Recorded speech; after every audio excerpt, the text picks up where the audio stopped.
Mempertanyakan keamanan PDN. Pusat Data Nasional sejak Kamis 20 Juni 2024 lumpuh. Ada dugaan Pusat Data Nasional mengalami serangan siber. Keandalan sistem keamanannya pun dipertanyakan. Pusat Data Nasional atau PDN merupakan tempat penyimpanan dan pengolahan data milik semua instansi di Indonesia. PDN menjadi bagian dari infrastruktur informasi vital yang menyimpan data pribadi warga negara dan data strategis lainnya. Fungsi utama PDN adalah menyimpan dan mengamankan data, serta menyediakan akses yang mudah dan efisien bagi instansi pemerintah. Kelumpuhan PDN mengakibatkan sejumlah layanan publik terganggu. Layanan imigrasi di Bandara Internasional sejak Kamis pukul 4 pagi terganggu.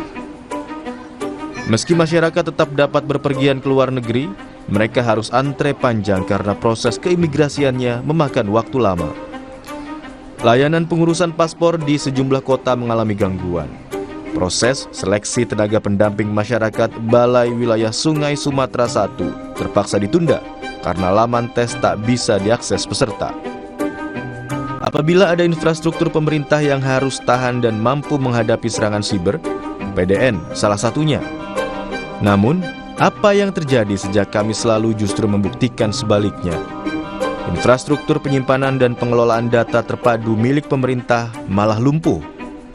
Tentu saja, ini menimbulkan banyak pertanyaan, apalagi jika kelumpuhan PDN disebabkan serangan siber. Mengapa infrastruktur sepenting PDN keamanannya sangat lemah? Dalam hal keamanan siber, Indonesia memiliki tingkat kerentanan yang tinggi. Insiden penjualan data pribadi milik warga Indonesia di situs-situs dark web terus terjadi tanpa ada banyak upaya pemerintah untuk mencegahnya. Data tersebut dicuri dari pusat data milik pemerintah hingga swasta, dari BPJS Kesehatan hingga Lokapasar. Pemerintah sejatinya punya lembaga yang bertanggung jawab terhadap keamanan data. Kementerian Komunikasi dan Informatika menangani dan mengelola PDN. Indonesia sejak tahun 2017 telah memiliki Badan Siber dan Sandi Negara atau BSSN, institusi hasil peleburan lembaga sandi negara dengan Direktorat Keamanan Informasi Kemenkominfo. BSSN bertanggung jawab melaksanakan dan mengonsolidasikan keamanan siber nasional. Kepolisian Republik Indonesia juga memiliki Direktorat Tindak Pidana Siber, yang salah satu tanggung jawabnya memelihara keamanan di ruang siber. Namun, dengan sekian banyak penjaga keamanan data, mengapa PDN justru lumpuh dan diduga mengalami serangan siber?